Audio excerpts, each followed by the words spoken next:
Welcome back student. मैं आज फिर आप सभी के सामने ओटल डिजिटल एजुकेशन के थ्रू मैं आज आप लोगों को chapter 3 of geography class 10th water resources कराने वाला हूँ। इसमें हम देखेंगे how the water resources exploited, how the water exploited, और कैसे कैसे जो लोग हैं वो वाटर का ज़्यादा यूज़ कर रहे हैं, कैसे वाटर को पॉल्यूट कर रहे हैं और कैसे हम वाटर रिसोर्सेज को सेव कर सकते हैं। लेट्स स्टार्ट करते हैं अपना chapter 3 of geography that were known as the water resource. चलिए, चैप्टर का नाम है हमारे, सिंपल सी बात है, जब चैप्टर का नाम ही वाटर रिसोर्सेज है it means we have to study about the water resources, what are the water resources और क्या क्या प्रॉब्लम्स हमें फेस करनी पड़ती है। व्हाट इज वाटर, क्या है वाटर? देखिए, वाटर जो है, पानी जो है, हमारी एक ऐसी जरूरत है कि इसके बिना हम जीवित नहीं रह सकते। हर एक चीज में जैसे हवा है उसी तरह पानी को भी हम क्या करते हैं, कंज्यूम करते हैं। हर एक चीज में, चाहे हमारा फूड हो, ठीक है, या वाटर डायरेक्ट इनटेक हो, तो बहुत सारी चीजें हैं जिनके थ्रू हम वाटर को क्या करते हैं, इनटेक करते हैं। लेट्स पढ़ते हैं। Water is a renewable resource, 3/4 of the earth surface is covered with water.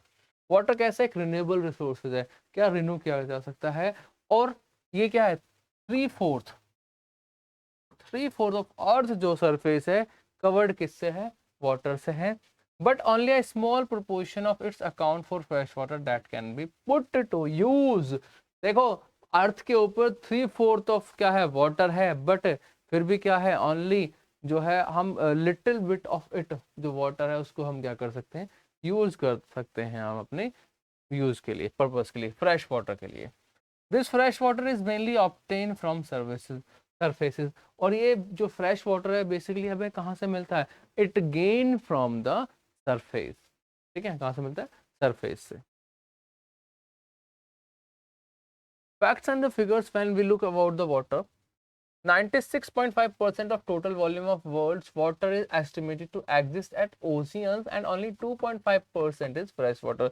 कि जितना हमारा थर्ड, जो हम लोगों ने अभी लास्ट स्लाइड में देखा था, 3/4 जो था, अप्रोक्स 75% का, 75% का कितना, 96.5% जो है हमारा वाटर जो है वो कहाँ जाता है, ओशियंस में, ग्लेशियर्स वगैरह में। ओनली 2.5% जो है हमें एज अ फ्रेश वाटर मिलता है। देखो, इतना ज्यादा पानी है लेकिन फिर भी उसका 2.5% ही वाटर हम क्या कर सकते हैं, यूज कर सकते हैं। ठीक है, India receives nearly 4% of her global precipitation and rank 133 in the world in terms of water availability per person per annum by 2025। देखो, इंडिया जो है 4 सेंटीमीटर जो है, 4% ऑफ ग्लोबल प्रेसिपिटेशन, मतलब कि जो बारिश होती है उसमें 4% जो है वो वाटर इंडिया गेन करती है। और जिसके बिहाफ पर इंडिया जो है 133rd रैंक पर है वर्ल्ड में, ठीक है, वाटर अवेलेबिलिटी के अकॉर्डिंग। और पर पर्सन, वाटर अवेलेबिलिटी पर पर्सन, जो इंडिया में जितने पर पर्सन है उनके अकॉर्डिंग अगर हम देखें वाटर पर पर्सन कितना अवेलेबल है, तो वर्ल्ड को अगर हम कैलकुलेट करते हैं तो उसके बेसिस पे इंडिया जो है 133rd जो टेबल पे है उसमें 133 रैंक पर है by the 2025। It is predicted that large part of India will join countries or regions having absolute water scarcity। और बहुत सारे पोर्शन है इंडिया के, या इंडिया को जो जोड़ते हैं बाकी कंट्रीज से, वहां पे क्या है, पानी की बहुत ही ज्यादा स्कैर्सिटी या किल्लत देखने को मिलती है कि पानी वहां पे नहीं मिलता। एग्जाम्पल, बेस्ट एग्जाम्पल देख सकते हो आप राजस्थान का, कि राजस्थान में जो लोग हैं वो बहुत दूर दूर से क्या करते हैं, पानी लेके आते हैं, और वो फ्रेश वाटर उन्हें देखने को मिलता भी नहीं है। Some sources of fresh water क्या क्या है, प्रेसिपिटेशन फ्रॉम रेनफॉल, ठीक है, पहला बारिश से, दूसरा सरफेस वाटर, रिवर्स, लेक्स, जो हमारी रिवर्स हैं, लेक्स वगैरह से, ground water, water stored in underground aquifer which get recharge by rainfall. ठीक है, जो हमारे ग्राउंड वाटर के ऊपर वाटर स्टोर होता है और वो किसके द्वारा फिल होता है, बाय द रेन वाटर, ठीक है, बारिश की वजह से होता है। Underground water, the water which is collected in the layers and rock pores below the soil. Underground water का मतलब है वो पानी जो क्या है, हमारी सरफेस के नीचे है लेकिन किससे रुका हुआ है, रॉक पोर्स वगैरह से, ठीक है, लेयर से, वो क्या है, रुक गया है, वो नीचे नहीं गया ओशन तक। ठीक है, conservation, the protection of plant and animal, natural areas and interesting and important building specially from the damaging effect of human activity. ठीक है, तो इसका हम प्रोटेक्शन कैसे कर सकते हैं? प्लांट से, एनिमल से, नेचुरल एरियाज में हम क्या कर सकते हैं? यहाँ पे प्रोटेक्शन कर सकते हैं, और specially from damaging of human activities, कि जो इंसानों के द्वारा बहुत ही ज्यादा हम क्या किया जा रहा है? वेस्ट किया जा रहा है। क्या कंजर्व करने के लिए हमें क्या, जो पेड़ पौधे वगैरह हैं, एनिमल्स हैं, नेचुरल रिसोर्सेज हैं, उन सबका इंटरेक्ट जो है वो बहुत ज़रूरी है। अदरवाइज जो वाटर है उसकी क्या हो जाएगी? स्केर्सिटी देखने को मिलेगी। हम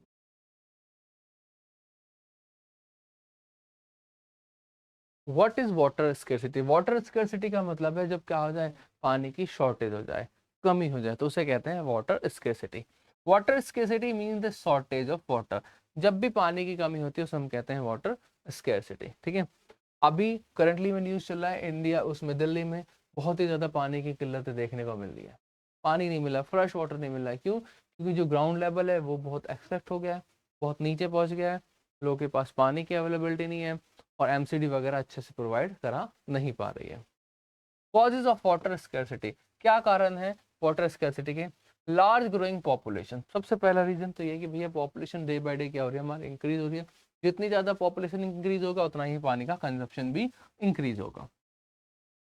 water resources are being over exploited to expand irrigated areas, और वाटर रिसोर्सेज क्या हो रहे हैं? एक्सप्लॉइटेड हो रहे हैं कहाँ पे? जो इरिगेटेड एरियाज में बहुत ही ज्यादा पानी की जरूरत पड़ रही है। किसके लिए? वाटर इरिगेशन के लिए। Greater demand for water with growing urbanisation and industrialisation, जैसे जैसे इंडस्ट्रियलाइजेशन हो रही है, अर्बनाइजेशन हो रहा है, उसके अकॉर्डिंग वाटर की क्या हो रही है? डिमांड इंक्रीज हो रही है।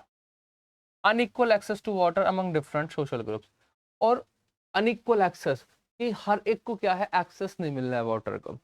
हम लोगों ने जो सोसाइटी में डिफरेंसेस बना दिए हैं विद इन सोशल ग्रुप्स, वो भी रीजंस हैं कि वाटर स्कैसिटी की वजह से, कि लोगों तक पानी नहीं मिल पा रहा है, अवेलेबिलिटी नहीं हो पा रही है, एक्सेस नहीं हो रहा है।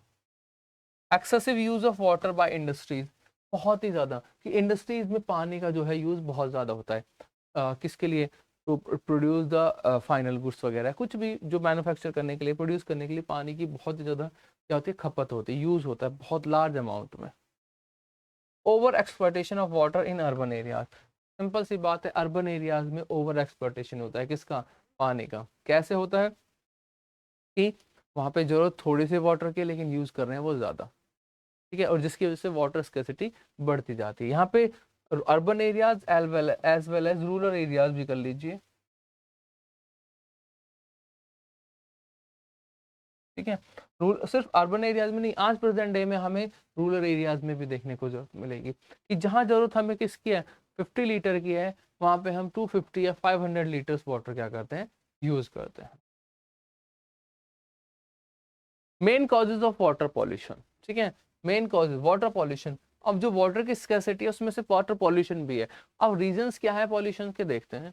डोमेस्टिक वेस्ट सबसे पहला, कि घर का जो कचरा है हम वो क्या करते हैं? नालियों में डाल देते हैं, वो बेकार कर रहा है। इंडस्ट्रियल वेस्ट, जो इंडस्ट्रीज का वेस्ट है वो हम किस में डाल रहे हैं? सीधा सीधा उसमें, रिवर्स में डाल रहे हैं। And dispose of the water without proper treatment, हमने डाल तो दिया, लेकिन उसको बिना ट्रीटमेंट या बिना प्रॉपर तरीके के हम उसे क्या करें? सीधा डिस्पोज कर देते हैं। किसमें? रिवर्स में। Chemical effluents from industries and from agriculture sector, जरूरी बात है। जो केमिकल्स हैं वो क्या हो रहे हैं? वो फैक्ट्रीज से, एज वेल एज जो एग्रीकल्चर फील्ड में हम ज़्यादातर केमिकल्स का, फर्टिलाइजर उसका यूज़ करते हैं। क्यों? ताकि उसका प्रोडक्शन बढ़े, तो पानी में तो डलेगा, पानी में डलेगा तो ग्राउंड वाटर पे जाएगा, तो ग्राउंड वाटर क्या हो जाएगा? बेकार हो जाएगा। उसी तरह जो हमारी फैक्ट्रीज हैं उनका जो केमिकल्स हैं, जो क्या होते हैं, जो हार्मफुल केमिकल्स होते हैं, वो सीधे डंप कर दिए जाते हैं किसमें? रिवर्स में। वो भी कहीं ना कहीं हमें इफेक्ट कर रहे हैं। Pesticides and fertilizers used in agriculture. Many human activities, example religious rituals, immersing of idols, etc. in the water also pollute water. ठीक है, पेस्टिसाइड्स, फर्टिलाइजर्स, ये एग्रीकल्चर में यूज कर रहे हैं बहुत ज्यादा। और एक क्या रिलीजियस रीजन भी है, कि हम क्या कर रहे हैं? कि जो वो है वर्शिप डॉल्स वगैरह हैं, ठीक है, रिचुअल्स के लिए जो उनके आइडल्स वगैरह हैं, हम उन्हें भी क्या कर देते हैं? वाटर में डाल देते हैं। ठीक है, तो ये भी हमें रीजन देखने को मिलता। किसके नाम से? नमन भाटी होगा, नमित भाटी। पैसे हो गए नहीं हुए भैया, वो तो है नहीं अभी। हाँ हाँ, पानी पी लो जी। बिल्कुल।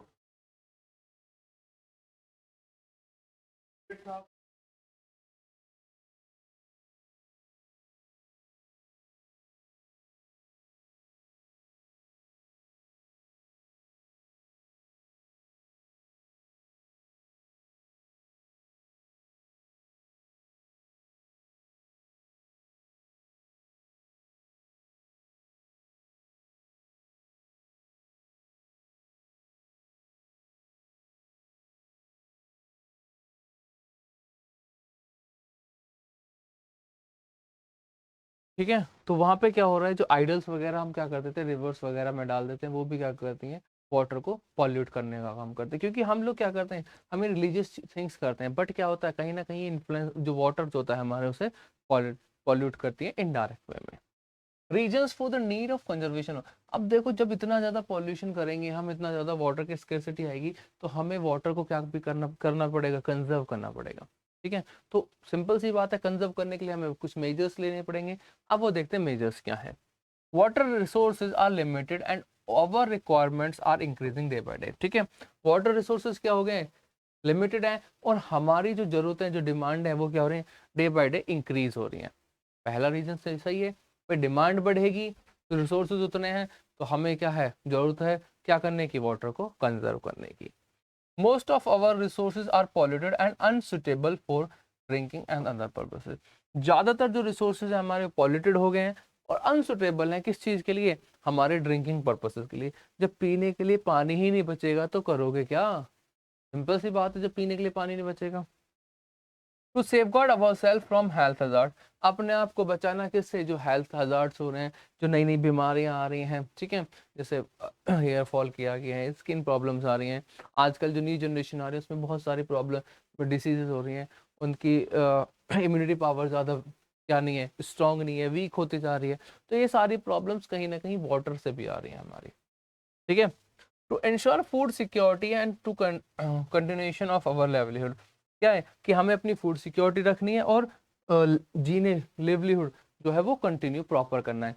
कि अगर भैया पानी नहीं होगा तो खाना कहाँ से खाओगे, खाना कहाँ से पकाओगे, कुछ भी चीज वर्क कैसे करोगे। ठीक है, to prevent degradation natural ecosystem of our water bodies, और अगर पानी ही बेकार हो जाएगा तो हमारा जो इकोसिस्टम है वो क्या हो जाएगा, डिग्रेड हो जाएगा, खराब हो जाएगा, बेकार हो जाएगा। और जब एक बार इकोसिस्टम खराब होने लगेगा तो सारी चीजें क्या हो जाएंगी, अनस्टेबल हो जाएंगी, तो हम उन्हें स्टेबल नहीं कर पाएंगे। तो these are the reason why we need to conserve our water from polluted. चलिए आगे हैं MNCs। What does it mean by the MNCs? Those companies whose industrial organization work more than a single nation and they invest capital in many countries to earn maximum। MNCs multinational companies उन्हें कहा जाता है, वो companies जो industrial organisation में होती हैं, work करती हैं, वो सिर्फ एक नेशन में नहीं, अलग अलग नेशंस में क्या करती हैं, वर्क करती हैं, उन्हें हम कहते हैं MNC कंपनीज। और क्या करने के लिए, to earn the maximise their profit, अपने प्रॉफिट को मैक्सिमाइज करने के लिए। How the industry and urbanisation are responsible for the water scarcity. अब ये जो MNCs वगैरह हैं या इंडस्ट्रीज है, अर्बनाइजेशन है, वो कैसे रेस्पॉन्सिबल है वाटर स्कैर्सिटी, देखते हैं। Rapid industrialisation after the independence due to the ever increase number of industries excess use of fresh water. जितना ज्यादा आफ्टर द इंडिपेंडेंस इंडस्ट्रियलाइजेशन बढ़ा, इंडस्ट्रियलाइजेशन बना तो बहुत ज़्यादा इंडस्ट्रीज आई, और जब इंडस्ट्रीज आई तो उन्हें क्या, फ्रेश वाटर की रिक्वायर आई, और जब फ्रेश वाटर की रिक्वायरमेंट आई तो सिंपल सी बात है कि उन्होंने क्या करना, एक्सेसिव यूज करना स्टार्ट कर दिया। Multiplying urban centres with large and dense pollution urban lifestyles have added water and energy requirement. ठीक है, जब हमारे मल्टी अर्बन सेंटर्स जो थे वो और ज्यादा मल्टी सेंटर्स बनते चले गए, अर्बन सेंटर बनेंगे, बहुत लार्ज एरिया में एक्सपेंड होते चले गए, तो उनकी डिमांड बढ़ी, डिमांड बढ़ी तो वाटर की डिमांड बढ़ी, वाटर की डिमांड बढ़ी तो वहाँ स्केर्सिटी, और साथ के साथ उन्हें इलेक्ट्रिसिटी एनर्जी की भी जरूरत पड़ी, जिसकी वजह से वो क्या होने लगी, धीरे धीरे वाटर की स्केर्सिटी हमें देखने को मिलने लगी। Over exploitation of water resources in cities as well as in villages. अभी बताया था कि सिटीज के साथ साथ गाँव में भी क्या होने लगा है, ओवर एक्सप्लॉयटेशन हो रहा है, कि जहाँ जरूरत हमें 50 लीटर की है वहाँ पे हम 500 लीटर यूज कर रहे हैं, जहाँ पे 25 के 250 यूज कर रहे हैं। तो कहीं ना कहीं वाटर जो एक्सप्लॉयटेशन है वो इंक्रीज होता जा रहा है, बढ़ता जा रहा है। Reasons for increasing water scarcity in India, what are the reasons, देखते हैं। India is a country of monsoon climate. सब अच्छी बात है कि इंडिया, अगर जो स्कैर्सिटी ज्यादा नहीं बढ़ी है उसके पीछे का रीजन एक ये भी है कि इंडिया जो है एक मॉनसून कंट्री है, ठीक है, कि मॉनसून क्लाइमेट कंट्री है India. Some time due to the failure of monsoon the scarcity of water increase. सही बात है, जैसे ही मॉनसून का क्या हो जाएगा, फेलियर मिलेगी, स्कैर्सिटी हमें देखने को मिल जाती है वाटर की। जैसे ही मॉनसून फेल हुआ, स्कैर्सिटी मिली। The rapid growth in the demand of irrigation water, जितनी ज़्यादा हमारी एग्रीकल्चर पे वो बढ़ती जा रही हैं, इस सर्च वगैरह बढ़ते जा रहे हैं, उतना ज़्यादा हमारा क्या हो रही है, इरिगेशन जो डिमांड है वो बढ़ती जा रही है। जैसे हमारी HY सीड्स वगैरह आ रही हैं, ठीक है, हाइब्रिड सीड्स वगैरह डेवलप हो रही हैं, तो उसकी वजह से उन्हें पानी की भी रिक्वायरमेंट उतनी ज़्यादा देखने को मिलेगी।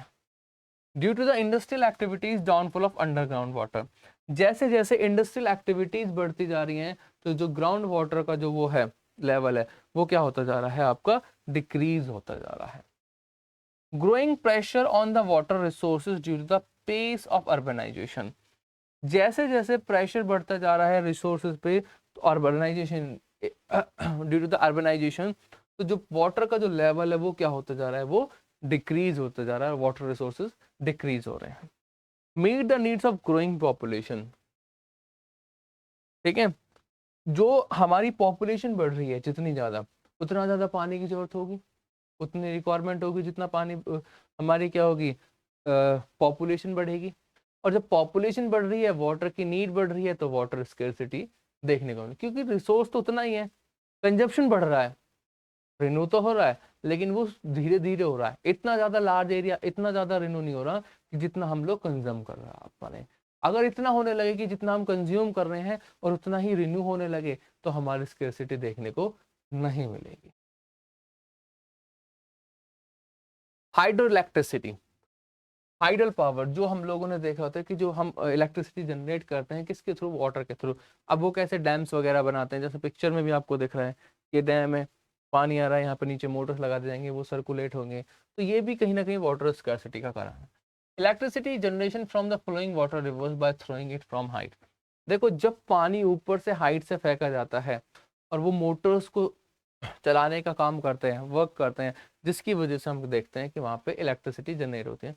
बट ये जो वाटर होता है ये कहीं ना कहीं क्या हो जाता है, जब इतनी हाइट से आता है, टकराता है, तो वो हीट जनरेट करता है, तो वाटर जो होता है वो डिस्ट्रॉय भी होता है यहाँ पे, ठीक है। Measures adopted for the conservation of water resource, do not overdraw the ground water, recharge the ground water, ठीक है। हम क्या कर रहे हैं कि हमें क्या नहीं करना चाहिए, ज़्यादा ग्राउंड वाटर को एक्सट्रैक्ट नहीं करना चाहिए, कि हम लोग इंडस्ट्रियल डेवलपमेंट के लिए या बड़े बड़े फ्लैट वगैरह बनाने के लिए क्या कर देते हैं, उस एरिया का जो ग्राउंड वाटर है उसे नीचे ले जाते हैं, वहाँ से पानी बहुत ज़्यादा लार्ज ऑफ अमाउंट में पानी एक्सट्रैक्ट करते हैं। Avoid wastage of water at all levels, do not pollute water, और हमें क्या करना चाहिए, वाटर को क्या नहीं करना चाहिए, वेस्टेज नहीं करना चाहिए और पॉल्यूट भी नहीं करना चाहिए। Tapping the rain water in reservoir, watershed development programme etcetera, और जो रेन वाटर रिजर्वायर्स हैं उन्हें हमें क्या करना चाहिए, टैपिंग करना चाहिए। जैसे हमारी रेन होती है, तो रेन का जो वाटर आता है हमें उसे एक जगह पे इकट्ठा करना चाहिए, क्या, क्यों, ताकि हम उसे यूज कर सकें। Drip irrigation and sprinkles specially in the dry region, हमें क्या यूज करना चाहिए, ड्रिप इरिगेशन और स्प्रिंकल्स यूज करने चाहिए, ताकि ज़्यादा एरिया में पानी पहुंच सके, और वो भी क्या, थोड़े कम ऑफ अमाउंट में। अगर हम क्या देखते हैं कि वो एरिया जहाँ पे पानी की बहुत ज़्यादा अवेलेबिलिटी है तो पानी को यूज़ कर सकते हैं, लेकिन एक ऐसा एरिया जहाँ पे ड्राई एरिया है और वहाँ पे हम इतना ज़्यादा पानी यूज़ करेंगे, तो वहाँ पे स्कैर्सिटी क्या हो जाएगी, और ज़्यादा बढ़ जाएगी। तो हमें क्या करना चाहिए, या तो ड्रिप इरिगेशन करना चाहिए या फिर स्प्रिंकल्स करनी चाहिए। How was water conserve in ancient India, अब देखेंगे कि वाटर को कैसे कंजर्व किया जाता था एंशियंट इंडिया में, ठीक है। In the first century BC, Allahabad had sophisticated water harvesting system. First century BC में इलाहाबाद में बनाया गया था, water harvesting system. During the time of Chandragupta Maurya, dams, lakes, irrigation system were extensively built. और मौर्यंस के टाइम पे भी हमें देखने को मिलेगी कि डैम वगैरह बनाए गए हैं, लेक्स बनाए गए हैं इरिगेशन पर्पसेस के लिए। तो ये क्या है, ये सारे क्या है तरीके हैं क्या करने के लिए, वाटर को कंजर्व करने के। Sophisticated irrigation works have been found in Kalinga in Odisha, Nagarjunakonda in Andhra Pradesh, Bannoor Karnataka, कोल्हापुरा इन महाराष्ट्र। ठीक है, इरिगेशन के अलग अलग तरीके पाए गए हैं ताकि जो मिनिमम वाटर ऑफ जो है वो क्या किया जाए, यूज किया जाए किसके लिए, for the irrigation purposes. Bhopal lake built in 11th century was one of the largest artificial lake of this time. Bhopal में क्या बनाया गया, एक आर्टिफिशियल लेक बनाया गया 11th century में। देखो उस टाइम पे भी लेक बनाए गए और वो भी कैसे, एक आर्टिफिशियल लेक, और अपने समय का सबसे बड़ा लेक आर्टिफिशियल में। In the 14th century Iltutmish constructed a tank of Hauz Khas, Delhi for supplying water in Sri Fort area. ठीक है, इल्तुतमिश के द्वारा भी क्या बनाया गया था, एक टैंक बनाया गया था, हौज खास टैंक। ठीक है, वो क्या करता है, वाटर की सप्लाई देखता है पूरे आपके दिल्ली वाले रीजन में। तो ये क्या है, रीजंस है या ये वेज है जिस तरह से एंशिएंट इंडिया में वाटर को क्या किया जाता था, कंजर्व किया जाता था। मल्टीपर्पज प्रोजेक्ट, अब देखेंगे कि प्रेजेंट डे में कैसे है। तो प्रेजेंट डे में हम लोग क्या करते हैं, मल्टीपर्पज प्रोजेक्ट। अभी मल्टीपर्पज से देखिए समझिए, मल्टीपर्पज एक पर्पस नहीं, अलग अलग पर्पसेस के लिए यूज कर रहे हैं किसका, प्रोजेक्ट का। अब वो पर्पसेस क्या होते हैं वो देखिए। Multipurpose river project large dam that serve several purposes in additional impounding the water of a river and use later for irrigation agriculture। कि एक ही उससे डैम से हम क्या कर सकते हैं, अलग अलग इरिगेशन भी कर सकते हैं। ठीक है, और उससे हम क्या कर सकते हैं, कैनाल्स में भी वाटर दे सकते हैं, वहां से हम उसका क्या कर सकते हैं, फिशिंग भी कर सकते हैं, हाइड्रो इलेक्ट्रिसिटी भी कर सकते हैं। तो एक ही डैम से अलग अलग क्या कर सकते हैं, हम वर्क कर सकते हैं। पर्पसेस क्या है, they help to control flood, सबसे पहला कंट्रोल करने में फ्लड को वो हेल्प करेंगे। चेक सॉइल इरोजन, कि जब पानी जब वाटर अपने उससे फ्लो हो रहा है तो वो कहीं ना कहीं इरोजन क्रिएट कर देता है, तो ये इसको भी हेल्प करता है रिड्यूस करने में टू द सॉइल इरोजन। ठीक है, प्रोवाइड वे water for irrigation and drinking purposes, simple सी बात है, जब डैम बनाया है तो हमें क्या करेगा, इरिगेशन के लिए प्रोवाइड करेगा और ड्रिंकिंग वाटर के लिए, क्योंकि फ्रेश वाटर होता है। ठीक है, generate electricity for industries, industries के लिए इलेक्ट्रिसिटी जनरेट करने में हेल्प करता है। विलेजेस एंड सिटीज के लिए भी क्या करेगा, इलेक्ट्रिसिटी जनरेट करेगा। प्रोवाइड इनलैंड नेविगेशन, ये बहुत जरूरी है, क्या है इनलैंड नेविगेशन। नेविगेशन जो है, हम यहाँ पे क्या करते हैं कि हमने डैम बना दिया, एक रिवर एक पोर्शन हमने देख लिया कि वहाँ पे इंडस्ट्रीज वगैरह है, तो वहाँ पे हम क्या है जो बोट वगैरह चला सकते हैं फॉर ट्रांसपोर्टेशन के लिए, for raw material as well as for peoples. ठीक है, नेविगेशन, तो नेविगेशन में यहाँ पे वो नेविगेशन नहीं है, यहाँ पे जो नेविगेशन है यहाँ पे बोट वगैरह चलाना, रोड बनाना, water base, basically water base क्या कह सकते हो, water base.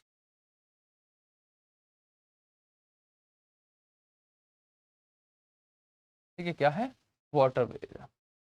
Help in preservation of wild life and development of fisheries, और हेल्प करता है कि इसमें वाइल्ड लाइफ को प्रिजर्व करने में एंड फिशरीज को, कि वाइल्ड लाइफ जो एनिमल्स वगैरह हैं वो जो आपके पक्षी वगैरह है वो यहाँ पे आएंगे, और फिश यहाँ पे फिशिंग वगैरह भी अच्छे से की जा सकती है। मल्टीपर्पज प्रोजेक्ट्स, पहला है दामोदर वैली कॉरपोरेशन। सबसे पहला दामोदर वैली कॉरपोरेशन कहाँ है, रिवर दामोदर के ऊपर बनाया है, किसके ऊपर बनाया गया है, रिवर दामोदर के ऊपर बनाया गया है। Beneficiary state Jharkhand and West Bengal, ये आपका मैप में भी पूछ ले जाते हैं कई बार क्वेश्चन, और 1 मार्क का क्वेश्चन में पूछ ले जाते हैं। सेकंड है आपका भाखड़ा नागलबैंड, सतलुज रिवर के ऊपर बनाया गया है। बेनिफिशियरी स्टेट्स हैं पंजाब एंड हरियाणा, जिन राज्यों को क्या हो रहा है, इससे बेनिफिट मिल रहा है, राजस्थान हिमाचल प्रदेश। थर्ड है हीराकुंड, महानदी के ऊपर बनाया गया है, बेनिफिशियरी स्टेट है सिर्फ आपका उड़ीसा। फोर्थ है कोसी, कोसी रिवर के ऊपर बनाया गया है। ठीक है, और बेनिफिशियरी स्टेट्स हैं बिहार और नेबर कंट्री नेपाल। फिफ्थ है आपका चंबल वैली, रिवर चंबल के ऊपर, स्टेट है मध्य प्रदेश एंड द राजस्थान। तो ये क्या है, अलग अलग प्रोजेक्ट्स हैं जो कि क्या है, मल्टीपर्पज प्रोजेक्ट्स हैं, जिनसे हम क्या कर सकते हैं, बेनिफिट्स ले सकते हैं। और ऐसा नहीं है कि सिर्फ जो प्रोजेक्ट्स है वो एक ही स्टेट का यूज कर रहे हैं, अलग अलग स्टेट्स भी हैं। सिर्फ हमें महानदी के ऊपर जो मिलेगा हीराकुंड जो डैम है वो सिर्फ एक उड़ीसा सिंपल एक स्टेट के ऊपर दे रखा है, बाकी जो है अलग अलग स्टेट्स को भी क्या मिल रहे हैं, बेनिफिट मिल रहे हैं। इवन इंटरनेशनल लेवल पे भी जस्ट लाइक नेपाल, ठीक है, कोसी रिवर में मिल रहा है बिहार में, और कोसी को सोरो ऑफ बिहार भी कहा जाता है, ठीक है, याद रखना, सोरो ऑफ बिहार, ठीक है। क्यों कहा जाता है, क्योंकि ये अपना बहुत ज्यादा कोर्स चेंज करती है और इसमें बहुत ही ज्यादा फ्लड देखने को मिलती है, ठीक है, तो इसलिए इसे कहा जाता है सोरो ऑफ बिहार, वेरी जबर का कोसी, ठीक है। चलिए आगे चलते हैं। अब एडवांटेजेस देखते हैं, what are the advantages of multiple. अब हम लोगों ने मल्टीपर्पज प्रोजेक्ट देख लिया, अब एडवांटेजेस देखते हैं। पहला, इरिगेशन, सिंपल सी बात है भैया, डैम है तो इरिगेशन होगा ही। हाइड्रो इलेक्ट्रिसिटी, ये भी कॉमन है, हाइड्रो इलेक्ट्रिसिटी प्रोवाइड करेगा। Water supply for domestic and industrial use, regulating flow of water, ठीक है, डोमेस्टिक या इंडस्ट्रियल यूज के लिए वाटर का वो देगा। फ्लड कंट्रोल, ये बहुत जरूरी है, ठीक है। Next, recreational facilities, inland navigation, pisciculture, fish breeding, soil conservation through afforestation, ठीक है। तो ये अलग अलग क्या है, जो है जो प्रोजेक्ट्स होते हैं, जैसे एक प्रोजेक्ट बना लिया, उसमें क्या होगा, सिर्फ इरिगेशन के लिए बनेगा। दूसरा, हमने क्या करा, हाइड्रो इलेक्ट्रिसिटी के लिए प्रोवाइड कर रहा है। तीसरा, फ्लड कंट्रोल कर रहा है। लेकिन ये क्या, मल्टीपर्पज है। एक डैम बनाए जिसने क्या करा, अलग अलग चीजों को क्या करा, कंजर्व करा, फिशरीज भी करा रहा है, ब्रीडिंग भी करा है, एफोरेस्टेशन भी करा है, इनलैंड नेविगेशन भी प्रोवाइड करा है, रिक्रिएशन फैसिलिटीज कर रहा है, फ्लड कंट्रोल कर रहा है। तो एक ही डैम के अंदर, एक ही प्रोजेक्ट के अंदर बहुत सारी हम क्या कर रहे हैं, फैसिलिटीज ले रहे हैं उससे, तो हम उसे कहते हैं मल्टीपर्पज प्रोजेक्ट्स। और उसके एडवांटेजेस, अगला है डिसएडवांटेजेस। ऐसा तो है नहीं कि सिर्फ एडवांटेजेस ही हैं, तो इसके डिसएडवांटेजेस भी हैं। Their failure to fulfill their basic object like flood control and the disadvantage resulting out building of such projects, ठीक है। ये क्या है, बेसिक सबसे पहला क्या है, हम लोगों का ऑब्जेक्ट क्या था, फ्लड कंट्रोल करना, लेकिन क्या होता है, इससे कई बार फ्लड भी क्रिएट हो जाती है, क्योंकि जब एक्सेसिव वाटर आ जाएगा तो एक लिमिट तक ये क्या कर सकते हैं, होल्ड कर सकते हैं वाटर को। आफ्टर डेट इन्हें भी क्या करना पड़ता है, रिलीज करना पड़ता है। जैसा इस बार देखने को मिला था कि हमें लास्ट ईयर कि जो हमारा यमुना वाला रीजन था, वहां पे क्या आई थी, बाढ़ आई थी। तो वो क्यों आई थी, क्योंकि हमें जो है एलिफेंट जो वो था, डैम जो था, वहां से हमें क्या करना पड़ा था, वाटर को छोड़ना पड़ा था हथनीकुंड से। बहुत ही ज्यादा वाटर हमें वहां से रिलीज करना पड़ा था, इसी वजह से फ्लड देखने को मिली थी दिल्ली वाले रीजन में, एनसीआर वाले रीजन में। Regulating and damming of river affect the natural flow of river, cause excessive sedimentation and adversely affect aquatic life, ठीक है।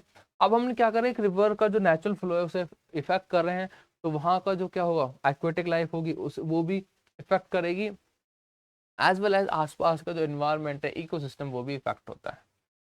The reservoir that are created in the floodplains overflow, submerge the existing vegetation and soil, consequently leading their decomposition, ठीक है। तो reservoirs के आसपास जो flood overflow पानी हो जाता है, तो वेजिटेशन, सॉइल, वो क्या हो जाएगी, डिकम्पोजिशन होना स्टार्ट हो जाता है, बेकार होना। क्योंकि जब हम डैम बनाते हैं तो बहुत ज्यादा वाटर स्टोर करते हैं, लार्ज एरिया वो एक्वायर करता है, तो उस एरिया में क्या है, जो फॉरेस्ट वगैरह है वो सब क्या हो जाता है, वैनिश हो जाते हैं, खत्म हो जाते हैं। मल्टीपर्पज प्रोजेक्ट लीड और large scale displacement of local communities and lose their livelihood. Simple सी बात है, जब हम क्या करेंगे, प्रोजेक्ट बनाएंगे, मल्टीपर्पज बनाएंगे, तो बड़ा डैम होगा तो हमें लार्ज सोसाइटी को जो है क्या करना पड़ेगा, कॉमन पीपल्स को डिस्प्लेस करना पड़ेगा एक जगह से दूसरी जगह पे। Excessive use of water and over irrigation on account of project lead to land degradation, cause waterborne disease spreads and the pollution। और excessive water का जो है, ओवर इरिगेशन की वजह से भी क्या हो जाती है, कई बार प्रॉब्लम्स देखने को मिलती हैं, ठीक है। कौन कौन सी, जैसे वाटर बोर्न मिल गया डिसीज, पेस्ट, पॉल्यूशन, तो बहुत सारी क्या होती है डिसीजेस भी, कि जब आप एक नेचुरल फ्लो को छेड़ोगे ना, तो कहीं ना कहीं उसके आउटपुट भी आपको गलत देखने को मिल जाते हैं, ठीक है। चलिए, what is damn. A barrier constructed to hold back water, raise its level from a reserve use to generate electricity as water supply. एक ऐसा वो एक दीवार बना दी जाए, एक बैरियर बना दिया जाए, जिससे क्या है वाटर का जो लेवल है उसे राइज कर दिया जाए, फ्लो जो है उसे उठा दिया जाए और वाटर जो है एक जगह होल्ड कर लिया जाए। एडवांटेजेस क्या है? Irrigation provide, electricity generation, same सारी चीजें वही हैं जो आपको अभी देखा थे मल्टीपर्पज प्रोजेक्ट्स के। Water supply to domestic industrial use, flood control, recreation of recreating and tourism, fish breeding. तो ये सारे भी किसके हैं? एक डैम के क्या होंगे? एडवांटेजेस में। ठीक है, चलिए आगे चलते हैं। Why Jawaharlal Nehru proudly proclaim dams as a temple of modern India? क्यों जवाहरलाल नेहरू जी के द्वारा ये कहा गया था कि जो मॉडर्न इंडिया है उसकी जो डैम्स हैं they were known as a temple? Because वो बहुत सारी चीजें प्रोवाइड करा रहे थे। जैसे देखते हैं, these projects integrated the development of agriculture industries, therefore Nehru is called them as the temples of India. जब वो एक व्यापारी और एक किसान की मदद करते हैं, इट मीन्स कि they were the temples of our India. ठीक है भाई, दो ही लोग हमारे यहाँ देखने को मिलते थे पहले, या तो किसान देखने को मिले या फिर एग्रीकल्चर वाले सॉरी किसान देखने को मिले या फिर आपको इंडस्ट्रीज देखने को मिले। और डैम जो है उन दोनों की बहुत ही ज्यादा मदद कर रहा है, जिसीलिए कहा गया था कि they were the temples of modern India. Why dams are now refer as a multipurpose? Dams को मल्टीपर्पज क्यों कहा जाता है? क्योंकि वो सिर्फ एक ही चीज के लिए यूज नहीं हो रहे हैं, अलग अलग पर्पसेस के लिए भी यूज हो रहे हैं, इसलिए हम क्या कहते हैं? Multipurpose projects. The use of the impounded water are in an integration with one and other, एक दूसरे से चीजें जुड़ी गई हैं। Dams are constructed to flood control, irrigation, generation, distribution. वही चीजें हैं, dams are constructed to conserve water, vegetation and soil. कि भैया डैम है उसे मल्टीपर्पज प्रोजेक्ट इसलिए कह रहे हैं क्योंकि एक दूसरे से जो चीजें जुड़ी हुई हैं उनमें हेल्प कर रहे हैं। ठीक है, टू फॉर्म या control. It also help to promote tourism, tourism को भी बढ़ावा देते हैं कई बार ये। Multipurpose projects in India launch after independence with their integrated water reservoir management approach. Jawaharlal Nehru proudly proclaimed dams as the temples of modern India. It would integrate development of agriculture and the village economy with the rapid industrial and growth of the urban economy. ठीक है, जो multipurpose project India में आए, reservoir बनाए गए, management बनाए और उससे इंटीग्रेटेड डेवलपमेंट्स हुए, लोगों की एग्रीकल्चर बढ़ी, इरिगेशन बढ़ा, लोगों को इलेक्ट्रिसिटी मिली, तो इससे क्या हुआ? डेवलपमेंट हुआ बहुत ज़्यादा। ठीक है, इसलिए लोगों ने इसको सपोर्ट भी किया था इनिशियल फेज में। अगला है नर्मदा बचाओ आंदोलन, a movement against the Sardar Sarovar dam being built across the Narmada river in Gujarat. ठीक है, एक मूवमेंट जो कि क्या था, सरदार सरोवर डैम के ऊपर बनाया था मूवमेंट कि आप यहाँ डैम मत बनाइए। क्यों? क्योंकि हमें जो हमारी रिवर है, कौन सी? नर्मदा रिवर, उसे हमें बचाना है। ठीक है, organized by non-government organization NGO, mobilized tribal people, farmers, environmentalists and the human right activities। बहुत सारे लोगों के द्वारा इसे क्या किया गया था? ऑर्गेनाइज किया गया था एनजीओ के द्वारा, लोगों के, ट्राइबल पीपल्स के द्वारा, फार्मर्स के द्वारा, इकोनॉमिक एनवायरमेंटलिस्ट के द्वारा, ह्यूमन राइट्स एक्टिविटीज वालों के द्वारा। तो अलग अलग लोगों ने इसे क्या किया था? सपोर्ट किया था। It originally focused on the environmental issues related to trees that would be submerged under the dam water। ठीक है, और यह फोकस क्या था कि अगर डैम बनाया गया तो डैम के अंदर क्या है? बहुत सारे लार्ज अमाउंट जो वाटर जो है आपके, वो क्या कहते हैं उन्हें, प्लांट जो हैं वो सबमर्ज हो जाएंगे और वहां का जो फॉरेस्ट जो एरिया है वो क्या होगा? इफेक्ट करेगा। Later refocus the aim of get full rehabilitation on displace people. और बाद में क्या कर दिया गया? फोकस कर दिया गया कि जो रिहेबिलिटेशन, डिस्प्लेसमेंट है लोगों का, वो भी कहीं ना कहीं क्या होगा? प्रॉब्लमेटिक होगा कि लोगों को एक जगह से दूसरी जगह आप रिहैब करेंगे, दोबारा डिस्प्लेस कराएंगे। नेक्स्ट है rain water harvesting. What is rain water harvesting? Rain water की जो हमारी रेन से जो बारिश होती है उससे हमें क्या करना है? वाटर को हार्वेस्ट करना है, मतलब सेव करना है। The harvesting of rainwater simply involves the collecting of water from surface of which rain falls, subsequently store this water for later use। मतलब कि वाटर को कलेक्ट करना है जो कि सरफेस पे आके गिरेगा, और वो क्या कर रहा है? जिसको वाटर को हम क्या करेंगे? बाद में यूज कर सकते। Normally water is collected from the roof of building and store in rain water tank. और वाटर जो होता है कहाँ से कलेक्ट किया जाता है? रूफ से, बिल्डिंग की छत से उसको यूज स्टोर किया जाता है। किसके लिए? यूज करने के लिए। और कहाँ पे स्टोर किया जाता है? टैंक्स के अंदर। Main objective of rain water harvesting are to meet increase demand of water. पहला कि जो ज्यादा डिमांड बढ़ रही है पानी की, उसके लिए हम क्या करते हैं? रेन वाटर हार्वेस्टिंग करते हैं। रिड्यूस रन ऑफ, जो पानी जो है वेस्ट जा रहा है उसको रिड्यूस करना है। To avoid the flooding of roads, water जो रोड्स हैं उस पर फ्लड जो है आने से उसे बचाना है। To augment the ground water storage and raise the water table, और क्या करना है? जो ग्राउंड वाटर स्टोरेज है उसका जो टेबल है उसे राइज करना है, क्योंकि जब हम स्टोर करेंगे तो क्या है, एक कच्चे जो मिट्टी का जो हमने गड्ढा खोद लिया वहां पे कर लिया है उसको स्टोर, और हम उसे क्या करना है? अब यूज करना है। To reduce ground water pollution, ground water का पॉल्यूशन जो है हमें रिड्यूस करना है। To improve the quality of ground water, और इससे क्या होगा, जब हम स्टोर करते हैं तो ग्राउंड वाटर की भी क्या हो जाएगी? क्वालिटी जो हो जाएगी, इम्प्रूव हो जाएगी।